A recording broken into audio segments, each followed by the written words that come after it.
কেমন আছো তোমরা? এই সানডে আমি লাঞ্চে গেছিলাম ওয়াও চায়নার দমদম আউটলেটে।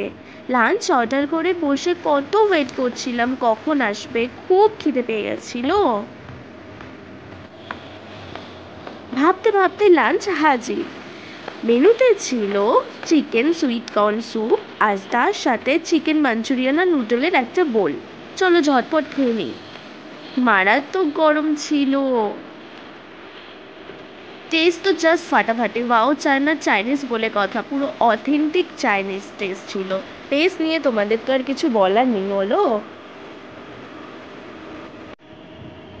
লাঞ্চ শেষ করে এবার চললাম আমার নেক্সট ডেস্টিনেশনে। কোথায় যাচ্ছি সেটা সাথে থাকো, তাহলেই বুঝতে পারবে। গাড়ি থেকে নেমে আমি রিফ্রেশিং ড্রিঙ্ক নিয়ে নিলাম। গরমের জন্য বেস্ট। এই দেখো আমার নেক্সট ডেস্টিনেশন, বুঝতে পেরেছো? ইয়েস, বাবুঘাটে এসেছি আমি গঙ্গা রাইড করব। রিস্কি মনে হচ্ছে, হ্যাঁ আমারও ভয় লাগছে, কজ আমি সাঁতার জানি না, কিন্তু কি করবো বলো, নিউ এক্সপিরিয়েন্সের জন্য তো করতেই হবে। জাস্ট ফাটাফাটি ছিল এক্সপিরিয়েন্সটা বন্ধুরা।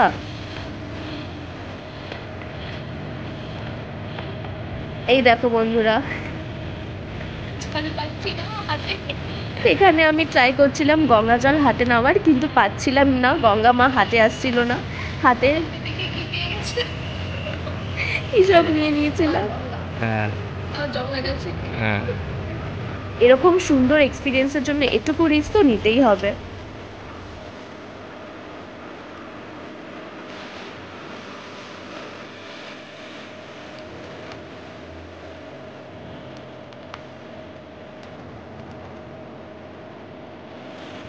বাবুঘাট ঘুরে এবার আমি ট্রেনে করে চললাম আমার বাড়ির উদ্দেশ্যে।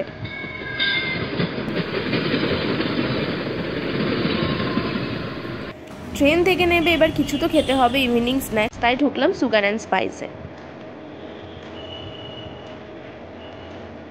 কোনটা খাবো বুঝতেই পারছিলাম না। নিয়ে নিয়েছিলাম বাটার চিকেন বার্গার। এটা ফার্স্ট টাইম আমি ট্রাই করলাম, দেখতেও অন্যরকম, দেখি কেমন টেস্ট। মোটামুটি ছিল, জাস্ট অ্যাভারেজ। দাম ছিল 64।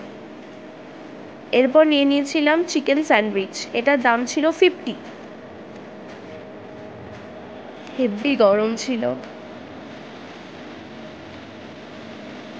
এটার টেস্টও জাস্ট নর্মাল ছিল।